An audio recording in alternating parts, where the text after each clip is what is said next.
आज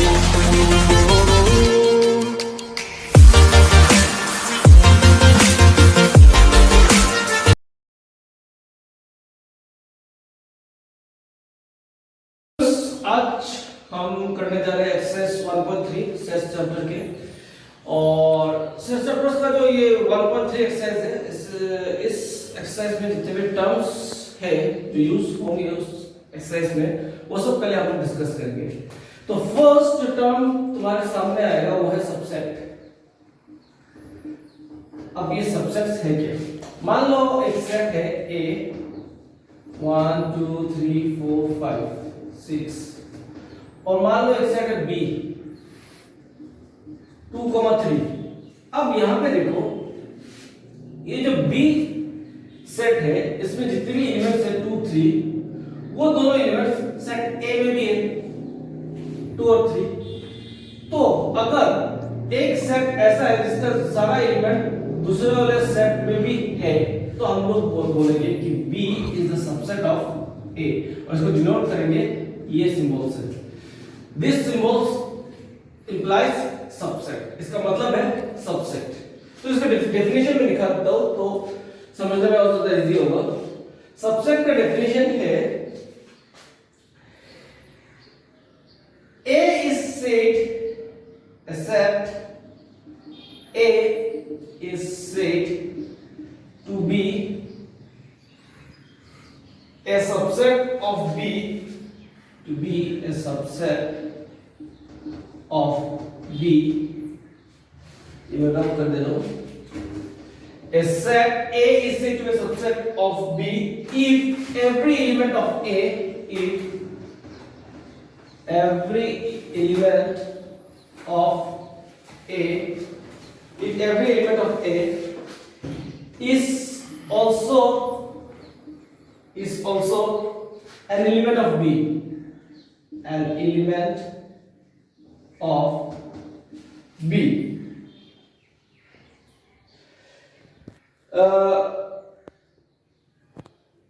यहां पे एक चीज नोट करो, नोट लिखा के दिखा दे रहा हूं कि empty set phi has no elements। empty set का मतलब है it has no elements। so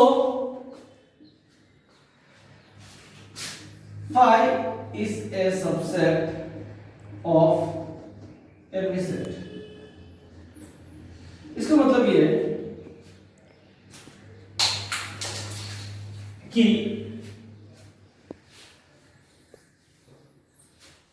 phi जो है, जो एम्प्टी सेट है, ये किसी भी सेट का सबसेट होगा। क्यों? क्योंकि उसमें कोई भी एलिमेंट नहीं है। कोई भी एलिमेंट नहीं है मतलब इस सेट में ये सब है और कुछ नहीं है, और कुछ नहीं है तो इसलिए ये कुछ नहीं है जो है इसे subset of A.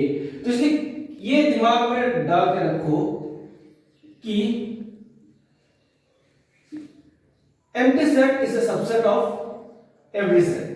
Her set का एक सबसेट तो ये होगा ही, जैसे ये है इसका सबसेट और ये भी होगा। तो इसको और एग्जांपल से मैं समझाता हूं तो जाके समझ में आएगा तुम लोगों को कि मान लो हमारे पास A ये है, B ये है, C दिया हुआ है हमारे पास मान लो 3,4, फिर D हमारे पास दिया हुआ है 3,5 और E दिया हुआ है मान लो 1,6। तो यहां पे देख लो, C देख लो, D देख लो, E देख लो। C का एलिमेंट 3,4 ये भी है, D का एलिमेंट 3,5 ये भी है और E का एलिमेंट 1,6 ये भी है। तो हम लोग क्या लिख सकते हैं इसको? हम लोग लिख सकते हैं कि C is a subset of A, D is a subset of A और E is a subset of A। दोनों एलिमेंट होगा। अगर कभी ऐसा मिल जाए 1,9 तो this is not a subset of A। क्यों? क्योंकि 9 नहीं है इसमें, तो this is not a subset of A। तो आई थिंक ये समझ में आ गया होगा तुम्हें सबसेट का मीनिंग क्या है कि A is said to be a subset of B if every element of A is also an element of B। इसको मैथमेटिकली हम लोग कैसे लिखते हैं? तो मैं ये रब कर दे रहा हूं, ये उठा लेना पहले। ये सब नोट करके रखना, ताकि जब भी तुम एक्सरसाइज स्टार्ट करो हर चीज का कॉन्सेप्ट जो है वो लिखा हुआ हो तो तुम्हें समझने में और ज्यादा इजी होगा। इसको मैथमेटिकली हम लोग कैसे डिनोट करते हैं वो मैं तुम लोगों को बोल दे रहा हूं। सबसेट को मैथमेटिकली ऐसे डिनोट करते हैं, if A is a subset of B, मान लो B एक सेट है और A एक सेट है, A का हर एलिमेंट B में है, if A is a subset of B तो A epsilon A मतलब A belongs to A, A मान लो A एलिमेंट है A का, ये क्या है, ये A is element of A, A is element of A। तो मान लो A एक सेट है जिसमें एक एलिमेंट है A, तो अगर ये एलिमेंट A में है और A अगर सबसेट है B का तो ये एलिमेंट B में भी होगा, इसलिए तो सबसेट बना। ये सिंबल क्या है, implies if A is a subset of B, A epsilon A या फिर A belongs to A implies कि A किसमें होगा, B में भी होगा। क्लियर कि अगर ऐसा है कि एलिमेंट जो A में है, अगर A सबसेट ऑफ B है, अगर एक सेट दूसरे का सबसेट है तो इसमें कोई भी एलिमेंट जो होगा वो एलिमेंट इसमें भी होगा, यही तो इंप्लाई करता है। और एल्स अगर नहीं है तो A is not a subset of B, not a subset कैसे डिनोट करते हैं, ऐसे it denotes, ये सिंबल जब आएगा तब A is not a subset of B।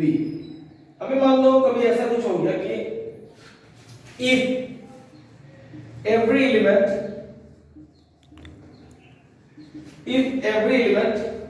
of A is also an element of B, अच्छा ये तो बोल दिया, if every element of A is also an element of B, तो हमें पता है A is a subset of B। लेकिन अगर ऐसा हुआ कि B का भी हर एलिमेंट A में है, if every element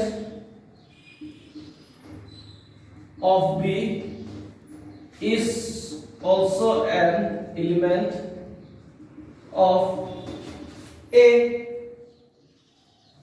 मान लो ऐसा है A is equals to 1 2 3 4 और B is equals to 2 4 3 1, तो A B का सबसेट है।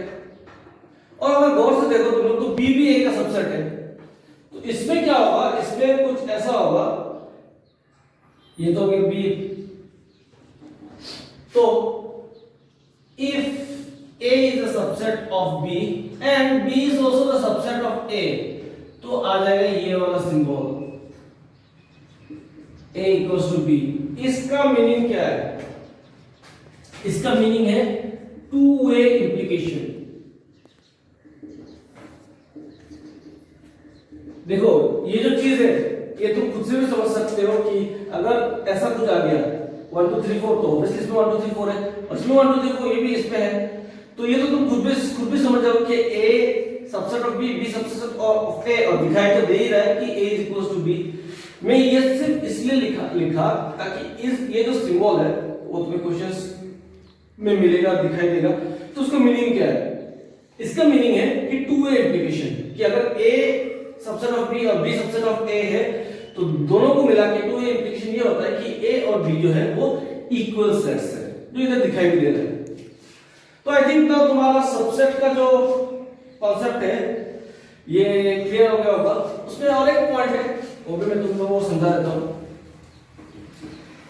कि हर सेट खुद का सबसेट तो होता ही है। A equals to A is the subset of A, इसका मतलब every set is a subset of itself। और ये तो मैंने बताया था कि phi is a subset of every set। तो सबसेट का सब कुछ जो टर्म्स है, जो पॉइंट है, मैंने सब तुम लोगों को बता दिया है। तो अभी सबसेट का कुछ हम लोग न्यूमेरिकल्स देखते हैं जिससे तुम्हारा और भी ये क्लियर होगा। एक क्वेश्चन लेते हैं कि मान लो A is the set of all divisors of 36. A is the set of all divisors of 36 and B is the set of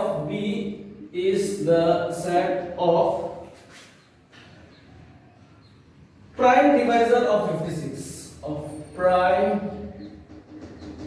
divisor of 56। तो हमारे पास दो सेट दिए गए, एक है कि A is the set of all divisors of 36, तो 36 को कौन कौन डिवाइड कर सकता है, तो A क्या क्या आ जाएगा, A हमारे पास आ जाएगा 2 कर सकता है, 4 कर सकता है, 6 कर सकता है, 6 is 36, 7 निकल गया, 8 4 is 36, 8 कर सकता है, फिर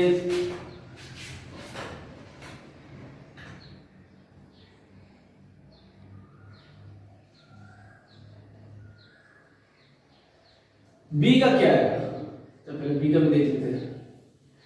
B का है 56, B is the prime divisor of 56, तो प्राइम डिवाइजर क्या क्या होगा, 2 56 को डिवाइड कर सकता है, और क्या आएगा 7 8 are 56, 2,7 आएगा, और 36 पे आएगा 2, 4, 8 नहीं आएगा,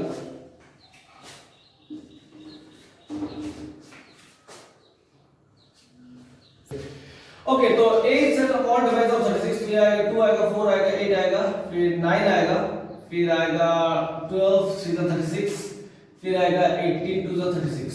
तो अब देखो क्या ये जो B है, is it a subset of A? No, B is not the subset of A। अच्छा, अगर मैं क्वेश्चन चेंज करके बोलूं कि A is the set of all divisor of 56, तो A में क्या क्या आएगा, तो A में आएगा 2 4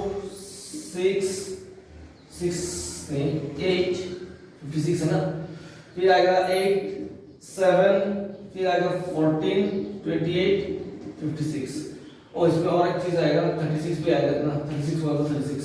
अच्छा, अब देखो ये B देखो और ये A देखो, now is B a subset of A? 2 और 7 है, yes, now you can say B is a subset of A। समझ में आया क्वेश्चन? और एक क्वेश्चन कर लेते हैं हम लोग कि मान लो एक सेट है where A equals to 1, 3, 5 और B ऐसा है कि x is an odd natural number less than 6, x is an odd natural number less than 6।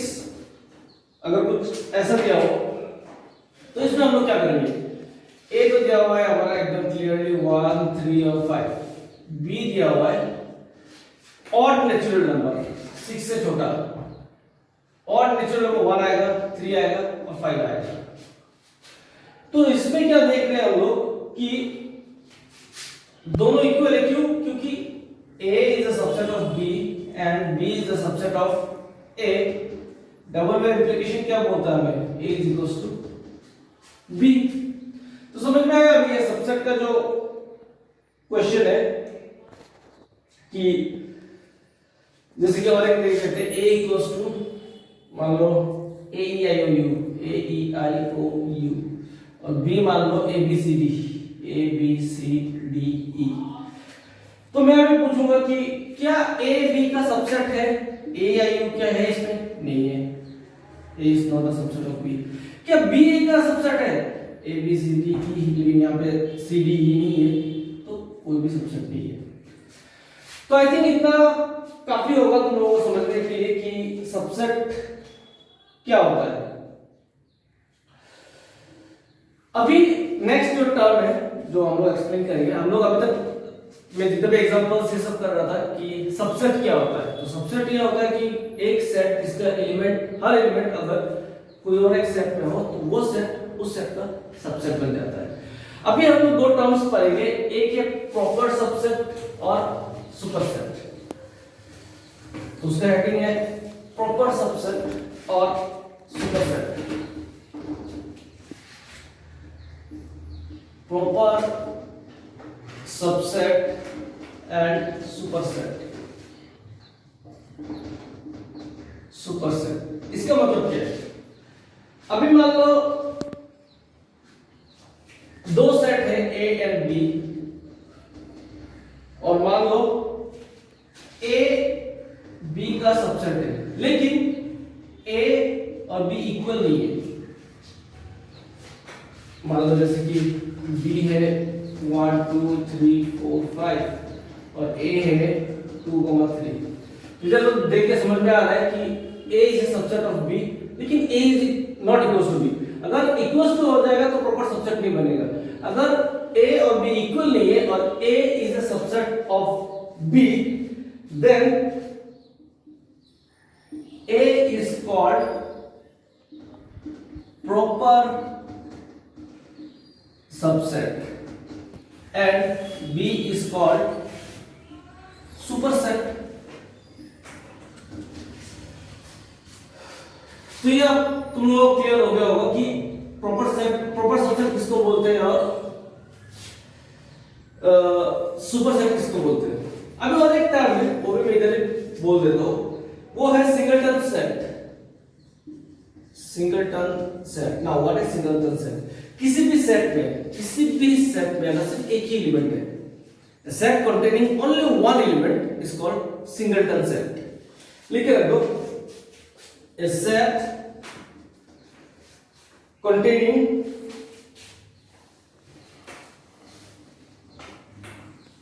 one element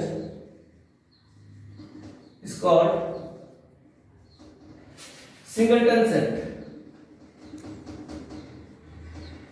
A set containing only one element is called singleton set।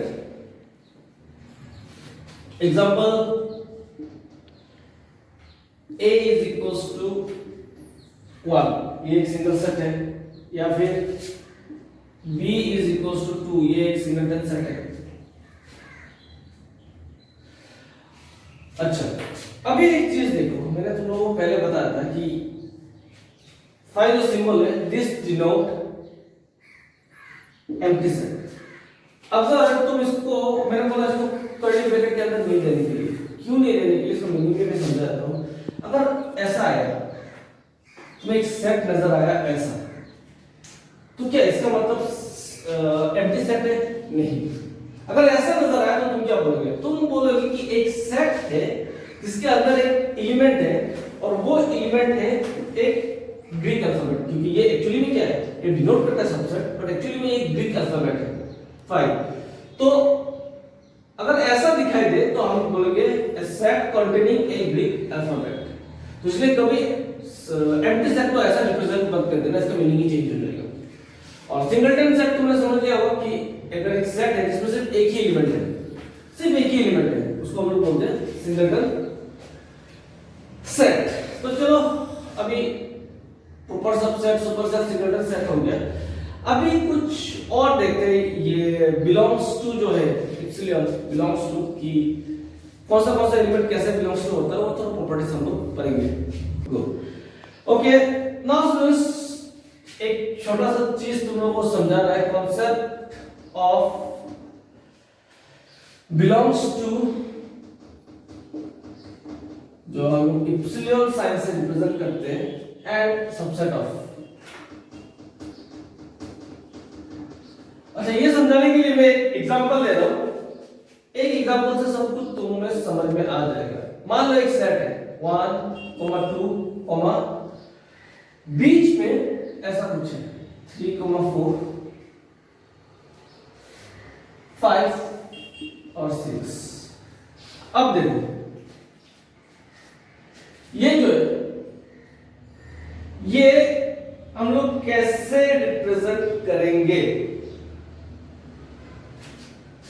हम लोग लिखेंगे 1 epsilon a, right? Yes, because 1 is element of a. 2 epsilon a, yes, 2 is element of a. 3 epsilon a, 3 is element of a, नहीं, wrong. Because ये पूरा set जो है वो है एलिमेंट, अलग से 3 और 4 इसका एलिमेंट नहीं है. इसको अगर लिखना है तो हमें ऐसा लिखना पड़ेगा 3,4 इप्सिलॉन a, क्योंकि ये पूरा जो है, ये पूरा जो अंदर में सेट है, ये set is element of a, not 3. अगर 3 इप्सिलॉन a या 4 इप्सिलॉन a लिखूंगा तो ये गलत हो जाएगा. 5 इप्सिलॉन a, हाँ सही है. 6 इप्सिलॉन a, हाँ सही है, बिकॉज़ 1 बिलोंग्स टू a, ठीक है. 2 बिलोंग्स, 3 बिलोंग्स टू a गलत हो जाएगा, क्योंकि जो सेट है उसके अंदर ये पूरा सेट एक एलिमेंट है. 3 जो है वो इस सेट का एलिमेंट है, 3 इस सेट का एलिमेंट नहीं है. इस सेट का एलिमेंट ये पूरा सेट है. ओके, अब जो ये सबसेट है, अगर कोई सेट है जिसमें सिर्फ ये 1 है तो हम लोग बोल सकते हैं yes 1 is a subset of a. अगर कोई 2 है तो yes 2 is a subset of a. ये पूरा लेना पड़ेगा. 3,4 is a subset of a, 5 subset of a, 6 subset of a. तो ये समझ में आ गया होगा क्योंकि 3,4 पूरा एक एलिमेंट है. 1 2 5 6 ये डायरेक्ट बिलोंग्स टू a और 3,4 बिलोंग्स टू a. तो ये याद रखना. ये यहाँ पे देखिए थोड़ा अटपटा लग सकता है कि ऐसा कैसा. जब हम लोग न्यूमेरिकल्स करेंगे, इसको वहां पे इंप्लाई करेंगे, तब जाके और इजी हो जाएगा. ओके, अभी एक इंपॉर्टेंट कॉन्सेप्ट, बहुत ही ज्यादा इंपॉर्टेंट कॉन्सेप्ट हम लोग अभी पढ़ेंगे, इसको एकदम ध्यान से देखना. इस कॉन्सेप्ट का जो नाम है वो है intervals as subset of real numbers. अब ये क्या बोला, इसका मीनिंग क्या है, पहले समझते हैं. ये है एक नंबर लाइन, ये एक नंबर लाइन. इसको मान लो ये 0 है, 1 है, 2 है, 3 है, 4 है, -1 -2 -3 -4 -5 5. तो ये जाता रहेगा, इधर भी जाता रहेगा, इधर भी जाता रहेगा. तो अभी यहां पे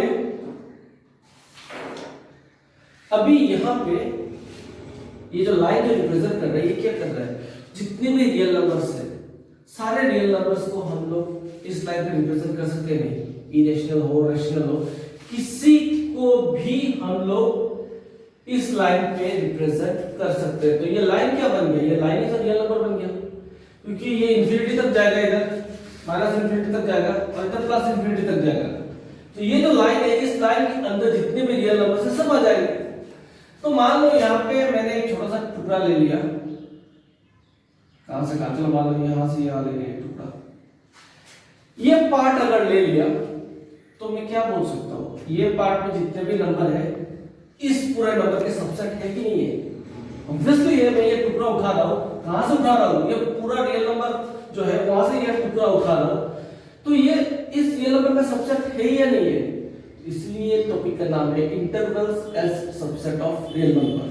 ये जो है 2 से 3 तक, 2 से 4 तक जो लिया एक इंटरवल है, और ये इंटरवल जो लिया हमने, सिर्फ इतना इंटरवल, मान लो सिर्फ हमें हमारा ऑब्जर्वेशन 2 से 4 तक करना है. ये जो इंटरवल हमने लिया, ये इंटरवल क्या है, ये पूरा लाइन का एक सबसेट है. इसीलिए इसको बोलते हैं interval as subset of R. अभी मान लो कि ये जो इंटरवल लेना है, ये तो क्वेश्चन से रिलेटेड होगा, तो मैं क्वेश्चन दे रहा हूं,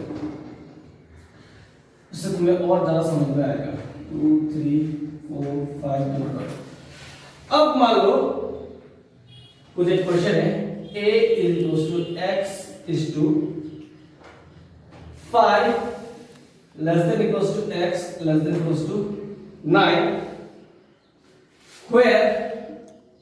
अच्छा, एक चीज और जान के रखो, तुम्हें क्वेश्चन में बहुत जगह ऐसा मिलेगा, ये सिंबल डिनोट करता है वेयर.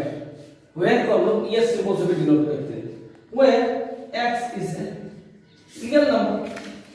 अच्छा, अब देखो 5 से लेकर 9 तक, 5 से लेकर 9 तक, तो इसको मैं थोड़ा लंबा कर देता हूं।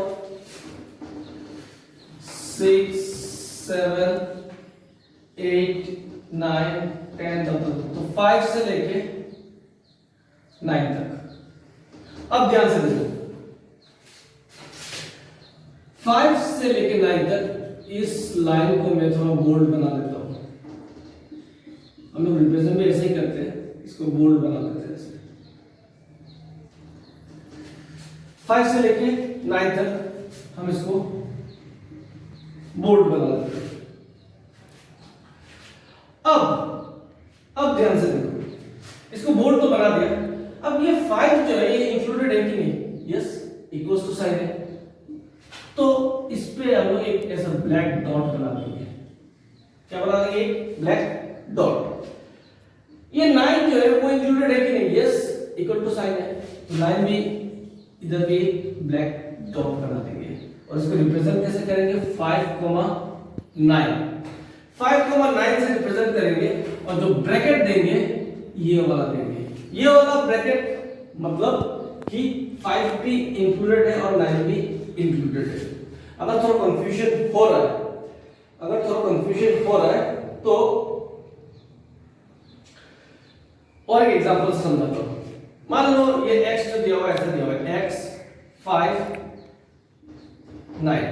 अब यहां पे देखो 5 इंक्लूडेड नहीं है, 5 लेस देन x है, लेस देन इक्वल्स टू नहीं है, तो इसका जो डायग्राम बनेगा उसका ऐसा बनेगा 0 1 2 3 4 5 6 7 8 9 डॉट डॉट -1 -2 -3। इसमें देखो इंटरवल कहां से बात करें? 5 से लेकर 9 तक, तो पहले हम लोग 5 से लेकर जो 9 तक जगह है उसको ऐसे बोल्ड बना देंगे। बोल्ड बनाने के बाद 9 इंक्लूडेड है, हाँ, इसमें एक ऐसा ब्लैक मार्क बना देंगे, ब्लैक डॉट बना देंगे। 5 इंक्लूडेड है कि नहीं? नहीं, 5 इंक्लूडेड नहीं है, क्योंकि यहाँ पे नीचे ये लाइन नहीं है, इक्वल टू साइन नहीं है। जब इंक्लूडेड ना हो तब गौर से सुनो क्या करना है। जब इंक्लूडेड ना हो तब हम यहाँ पे एक ऐसा नॉट बना देंगे, इसको बोलते हैं नॉट। हम ऐसा एक नॉट बना देंगे और इसको रिप्रेजेंट करेंगे ऐसा 5,9, जिसमें 9 इंक्लूडेड है, हाँ, तो ये वाला ब्रैकेट देंगे। 5 के इंक्लूडेड है नहीं, 5 इक्वल्स टू नहीं है, तो इसमें ये वाला ब्रैकेट देंगे। और एक ले लेते हैं, मैं तीनों को बात में फिर से समराइज करूंगा। और एक ले लेते हैं, इसमें मान लो a equals to x is to 5x 9। इसमें देखो ना 5 इक्वल्स टू है ना 9 इक्वल्स टू, ना 5 इंक्लूडेड है और ना ही 9 इंक्लूडेड है। तो हमें तो समझ में आ गया होगा इसको कैसे बनाएंगे हम लोग। 0 1 2 3 4 5 6 7 8 9 10 डॉट और यहाँ पे -1 -2 -3। तो यहाँ पे मैं 5 से लेकर 9 तक इसको ऐसे थोड़ा बोल्ड बना देंगे ना इस लाइन को, और ना ही 5 इंक्लूडेड है ना ही 9 इंक्लूडेड है, तो दोनों में ऐसे नॉट बना देंगे। जब इंक्लूडेड है तो हम लोग डार्क नॉट बनाते हैं, जैसे यहाँ पे भी 9 इंक्लूडेड था, क्योंकि ये लेस देन इक्वल टू है, लेकिन यहाँ पे सिर्फ लेस देन साइन है, और यहाँ पे दोनों इंक्लूडेड नहीं है तो नॉट बनाते हैं। इसको रिप्रेजेंट कैसे करेंगे? 5,9 और ऐसा ब्रैकेट। क्यों? क्योंकि ये दोनों इंक्लूडेड नहीं है। अब जब हमें ऐसा मिलता है कि 5,9 दोनों इंक्लूडेड, इसको हम लोग बोलते हैं क्लोज्ड इंटरवल। क्या बोलते हैं इसको? हम लोग बोलते हैं क्लोज्ड इंटरवल। ये जो है इसमें दोनों इंक्लूडेड नहीं है, इसको हम लोग बोलते हैं ओपन इंटरवल। तो अभी ये तीनों एग्जांपल से शायद आप लोगों को समझ में आ गया होगा। जैसे कि यहाँ पे 5 less than equals to x less than equals to 9, तो हमारा जो इंटरवल है वो 5 से 9 तक था। 5 भी इंक्लूडेड था, 9 भी इंक्लूडेड था, इसलिए डार्क नोट बनाया। इसमें मैंने क्या बोला? 5 less than x less than equals to 9, 5 included नहीं था, तो इसलिए हमने यहाँ पे ओपन नोट बना दिया और वहां पे डार्क डॉट बनाया और इसको रिप्रेजेंट किया 5,9। 5 इंक्लूडेड नहीं है तो इसलिए फर्स्ट ब्रैकेट, 9 इंक्लूडेड है तो इसलिए सेकंड ब्रैकेट। सिमिलरली यहाँ पे ना 5 इंक्लूडेड है ना 9 included, 5 less than x less than 9, तो 5 में भी ओपन नोट दिया, 9 में भी ओपन नोट दिया, ब्रैकेट में लिखा 5,9। और ये जो है दोनों इंक्लूडेड नहीं है तो इसलिए ओपन इंटरवल, दोनों इंक्लूडेड है तो ये क्लोज इंटरवल। इसको हम लोग ऐसे लिख सकते हैं कि closed interval from left and open interval, sorry closed interval from right and open interval from left. इसको लिखने का बहुत सारा रास्ता, ऐसा भी लिख सकते हैं ओपन इंटरवल 5 नॉट इंक्लूडेड, ऐसा भी लिख सकते हैं। मेनली ये दोनों है कि ओपन इंटरवल कौन सा है, क्लोज इंटरवल कौन सा है। ये देखिए समझ में आ रहा है कि इस तरफ इंक्लूडेड नहीं है तो ये ओपन है, उस तरफ इंक्लूडेड तो ये क्लोज है। तो आई होप नाउ कि आप लोगों को ये जो पार्ट है ये समझ में आ गया होगा। 5 सब कुछ तो लिखा गया। अच्छा, अब इरेस्पेक्टिव ऑफ ये कोई सा भी हो, अच्छा अगर ऐसा हो जाता है इसके जगह पे 5 less than equals to x less than 9, तो हम लोग क्या लिखते हैं 5 इंक्लूडेड 9 एक्सक्लूडेड, 9 इंक्लूडेड नहीं है। तो क्लियर हो गया होगा, दोनों ब्रैकेट जो है वो क्लियर हो गया होगा कि ये होता है जब इक्वल्स टू साइन होता है इंक्लूड होता है, और ये होता है जब इंक्लूड नहीं होता है।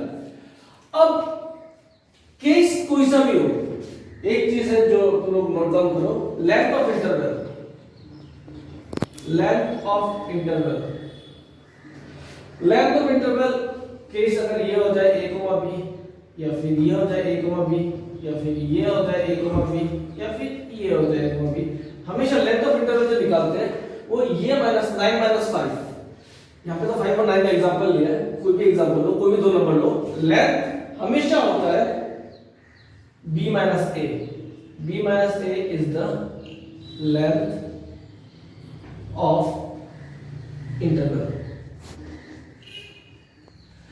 ये बहुत ही एक इंपॉर्टेंट पार्ट है जिसको हम लोग न्यूमेरिकल्स में बहुत ज्यादा यूज करने वाले हैं, तो इसमें कुछ भी डाउट हो तो मुझसे पूछ लेना, क्योंकि ये बहुत ही इंपॉर्टेंट है और इंटरेस्टिंग भी है। तो यहाँ पे मैंने समझाया कि अगर इंक्लूडेड है तो कौन सा ब्रैकेट दिया जाता है, इंक्लूडेड नहीं है तो कौन सा ब्रैकेट दिया जाता है, फिर ओपन इंटरवल क्लोज इंटरवल कैसा होता है, फिर लेंथ ऑफ इंटरवल क्या होता है। तो ये हो गया हमारा interval of subset of R. इसको interval of subset of R क्यों बोलते हैं मैंने ये भी बोल दिया है। अगर थोड़ा कंफ्यूजन है तो वीडियो को फिर से रिपीट करके देखो, आपको सब कुछ क्लियरली समझ में आ जाएगा। चलो अभी और बचा है इसमें और दो इंपॉर्टेंट पॉइंट बचते हैं, अभी वो सब करते हैं। तो let's go to power set. Okay students, now next जो टर्म है वो है पावर सेट। ये पावर सेट क्या है, पहले डेफिनेशन देख लो। The collection of all subsets of a set A is called the power set of A. It is denoted by P of A, and in P of A every element is a set। अब देखो इसका मतलब क्या है। मान लो A equals to 1,2 है, मान लो। अभी इस A का सबसेट क्या क्या होगा, subset of A equals to, याद करो मैंने क्या बोला था कि पहला सबसेट किसी भी सेट का पहला सबसेट होता है 5, empty set. Empty set is a subset of every set A होगा 5। इसके बाद क्या होगा 1 ये एलिमेंट, इसके बाद क्या होगा 2, और every set is a subset of itself 1,2। तो इस सेट का कितना सबसेट निकला 1 2 3 4। इसी को बोलते हैं the collection of all subset of a set A is called the power set। ये है पावर सेट। और ये जो पावर सेट है, ये पावर सेट इसको ऐसे डिनोट करते हैं P of A is equals to 5, 1, 2, 1, 2। और ये जो पावर सेट है इसमें कितने एलिमेंट्स हैं 4। तो ये ऑब्वियसली जितना नंबर बढ़ता जाएगा उतना पावर सेट में नंबर ऑफ एलिमेंट बढ़ता जाएगा। लेकिन ये नंबर ऑफ एलिमेंट्स कैलकुलेट करने का भी एक फॉर्मूला है, number of elements. Number of elements calculate करने का भी एक फॉर्मूला है। मान लो यहां पे तो 2 है, मान लो नंबर हमें पता नहीं, किसी भी एलिमेंट में, यहां पे तो 2 है, उसकी जगह पे मान लो m नंबर ऑफ एलिमेंट्स है, तो m + 1 + 2 = 4। इसी को बोलते हैं power set. Power set if the number of element in set A, if the number of element in set A is equals to m, number of element, then number of element in power set of A is equals to power set of A में जो number of element होगा वो होगा 2 to the power n। समझ में आ गया? जो formula है वो 2 to the power m। जैसे इस क्वेश्चन में मैं लिखता हूँ, इस क्वेश्चन में नंबर ऑफ एलिमेंट इन ए कितना है? नंबर ऑफ एलिमेंट इन ए है एक और एक 2। तो पावर सेट जो है उसमें number of element in power set of A क्या हो जाएगा? 2 to the power ये 2 to the power 2 कितना हो गया? 4। तो यहाँ पे देखो 1 2 3 4 एलिमेंट के, तो जो फॉर्मूला है ये है 2 to the power m। m क्या है? Number of element. यहाँ पे अगर 4 एलिमेंट होता 1 2 3 4 या कुछ भी ABCD 5 6 7 कुछ भी होता तो दोस्तों इस सेट का जो पावर सेट होता उसमें नंबर ऑफ एलिमेंट होता 2 to the power m है ना 1 2 3 4 4, तो 2 to the 4 4 to the 16। इसका जो पावर सेट होता है उसकी पावर सेट में कितने एलिमेंट्स होते हैं? 16। तो I think now power set जो है वो तुम क्लियर हो चुके होंगे। अभी हम लोग जाते हैं यूनिवर्सल सेट पे। इससे पहले तुम ये नोट डाउन कर लो सर। ओके, अभी हम लोग बात करेंगे नेक्स्ट टॉपिक के, जो टॉपिक नहीं नेक्स्ट टर्म जो है यूनिवर्सल सेट। यूनिवर्सल सेट किसको बोलते हैं? इसका डेफिनेशन है a set that contains all sets in a given context is called a universal set। इसको कैसे समझाया जाए? मैं एक एग्जांपल लेता हूं। जैसे नेचुरल नंबर को हम लोग डिनोट करते हैं n। तो n subset of real number,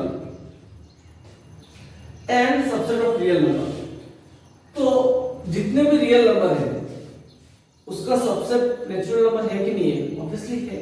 तो रियल नंबर जो है ये नेचुरल नंबर के कॉन्टेक्स्ट में यूनिवर्सल सेट बन गया। अभी जैसे मैं बोलूं कि मैं तुम्हारे स्कूल में कितने लड़के स्टूडेंट हैं? Male student in your school और क्लास कुछ भी हो, is a subset of all the students in the school.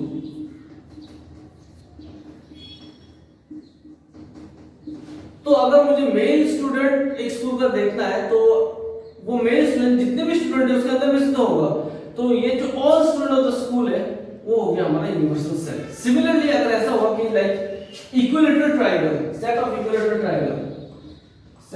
Equilateral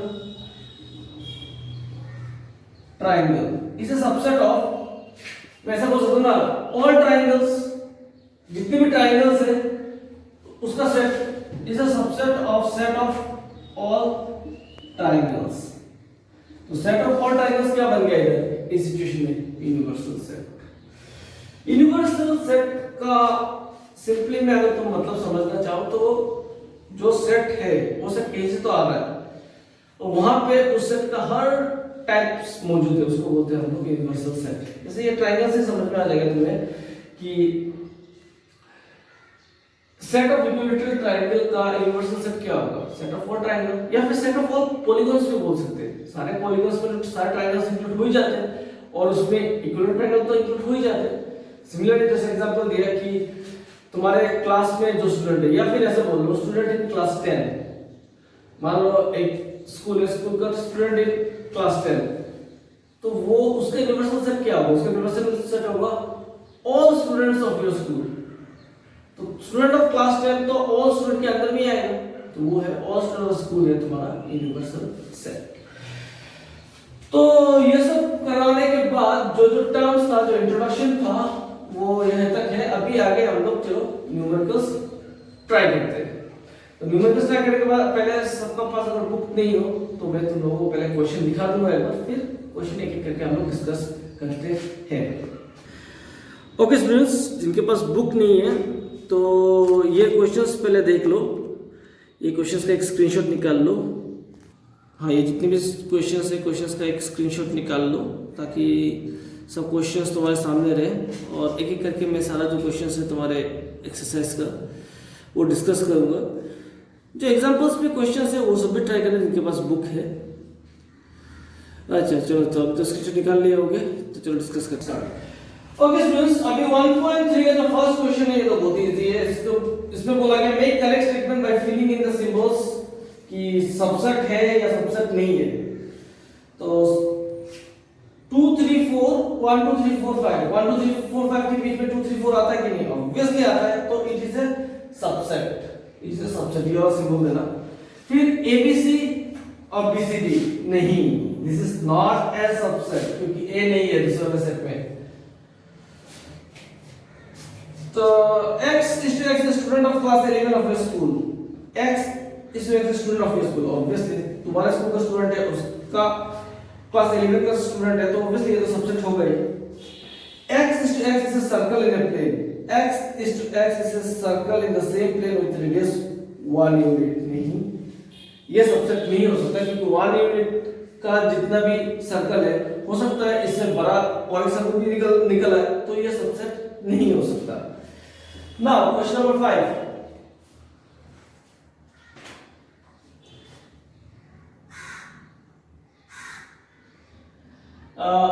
x is to x is a triangle in a plane, x is to x equilateral triangle. Obviously equilateral triangle जो है वो तो हर triangle का set के अंदर आएगा ही, तो obviously it's a subset. Next है x is to x is an even natural number and x is to x is integer। Obviously जितने भी इंटीजर है उसके अंदर तो इवन नेचुरल नंबर आएगा ही, तो it is a subset. Okay students, question number 1 तो बोल दिया। Question number 2, examine which of the following statement are true और फॉल्स।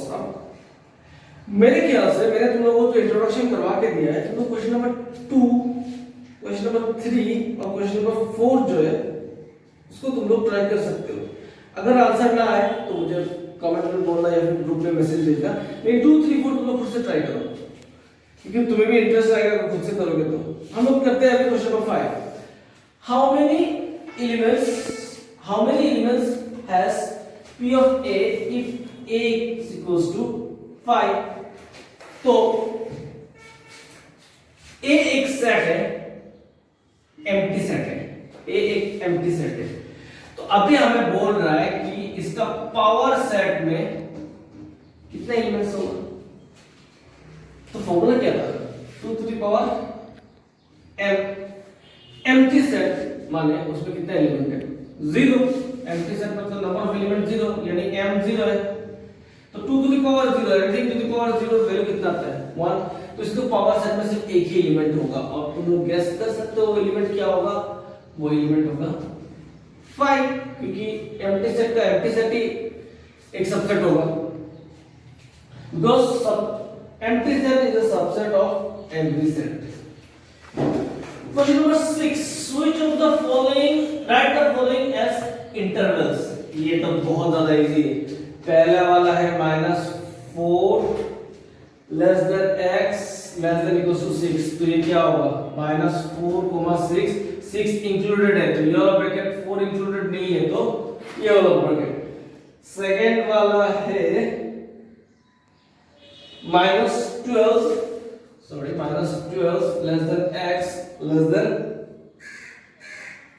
-10, तो ये आएगा -12 को -10, और दोनों इंक्लूडेड नहीं है क्योंकि इक्वल्स टू साइन नहीं है। तो ऐसे थर्ड और फोर्थ जो है तुम्हारा होमवर्क है। और क्वेश्चन नंबर 7 दिया गया है कि which of the following interval is right the following interval in set builder form. अच्छा चलो, इसमें एक दो चीज मैं तुम लोगों को करा देता हूं, बाकी होमवर्क दूंगा। तो क्वेश्चन नंबर 7 का नंबर 1 लेते हैं हम लोग। क्वेश्चन नंबर 7 का नंबर 1 क्या है? नंबर 1 है -3,0 -3,0। अब देखो -3 और 0 तो एक रियल नंबर है, तो हम लोग लिखेंगे x is to x epsilon r, क्योंकि x एक रियल नंबर है और दोनों इंक्लूडेड नहीं है, तो -3 less than x less then 0। ठीक है, ये तो तुम बना के लिख सकते हो सेपरेटेड फॉर्म में। और पूछा गया कि क्या ये कौन सा टाइप ऑफ इंटरवल है? ये एक ओपन इंटरवल है। It is an open interval. याद है ना मैंने क्या बोला था? Open interval, close interval. ये ओपन इंटरवल है और ये क्लोज इंटरवल है। क्वेश्चन नंबर सेकंड है 6,12। तो ये तो इजी हो गया ना, 6,12 और ये क्लोज है, ये दोनों इंक्लूडेड है। तो x epsilon r 6 less than equals to x less than equals to 12। और ये क्या है? It is an close interval. Okay, similarly तुम लोग अच्छा उसमें एक करवा के दे देता हूं 6,12। तो देखो इसमें 6 इंक्लूडेड है और 12 इंक्लूडेड है और 6 इंक्लूडेड नहीं है।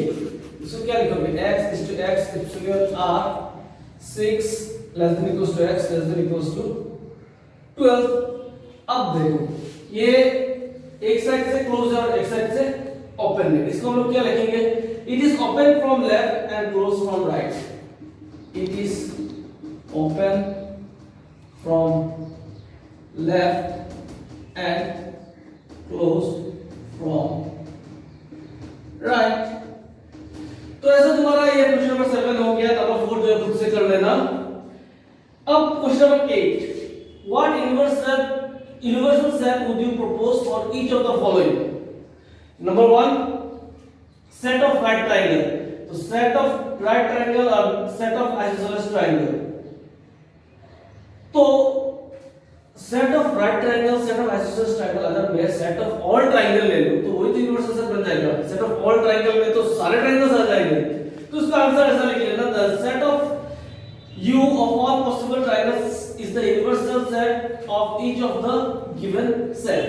मींस अगर हम लोग set of all triangles ले लेंगे तो वही तो इन दोनों नंबर ए और नंबर बी जो है दोनों का यूनिवर्सल सेट बन जाएगा। ओके, अभी बचता है क्वेश्चन नंबर 9, लास्ट वाला। Given set A equals to 1 3 5। ओह, ये तो बहुत इंटरेस्टिंग क्वेश्चन है। मैं एक करके दूंगा, बाकी तुम लोग ट्राई करना। गिवन सेट दिया हुआ है, A दिया हुआ है, B दिया हुआ है, C दिया हुआ है। Which of the following may be considered as universal set for set A B C। अब देखो नंबर 1 जो दिया 0 1 2 3 4 5। A में 1 3 5 क्या इसमें है? 1 3 5 है। B में 2 4 6 है क्या है? इसमें 2 4 6 है। C में 0 2 4 6 8 0 2 4 6 8 नहीं, 8 नहीं है। तो जो नंबर 1 है वो इन तीनों सेट का यूनिवर्सल सेट नहीं बन सकता। क्या बोल रहा हूं, समझ में आ रहा है कि नहीं? इसमें दिया हुआ है A है 1 3 5, B है 2 4 6 और C है 0 2 4 6 8। क्वेश्चन नंबर 1 जो है वो है हमारा 0 1 0 1 2 3 4 5 6। तो A में 1 3 5 है, 1 3 5 है इसमें। B में 2 4 6 है, 2 4 6 है इसमें। इसमें 0 2 4 6 है, 0 है 2 है 4 है 6 लेकिन 8 नहीं है। तो जबकि 8 नहीं है, 8 does not belongs to 0 1 2 3 4 5 6। तो क्या ये इन तीनों का पावर सेट बन सकता है? नहीं बन सकता। पावर सेट बनने के लिए ईच एंड एवरी सेट उसमें रहना बहुत ज्यादा जरूरी है। वैसे क्वेश्चन नंबर 2 3 और 4, जैसे 2 तो देख के पता चल रहा है एंटी सेट दिया हुआ है, anti set can not be a universal set, तो ये तो होगा ही नहीं। 3 और 4 जो है खुद से ट्राई करना और जो भी डाउट हो कमेंट सेक्शन में लिखना या फिर जो ग्रुप है उसमें भेज देना। चलो अभी यही पे कुछ एक्सरसाइज हम खत्म कर रहे हैं।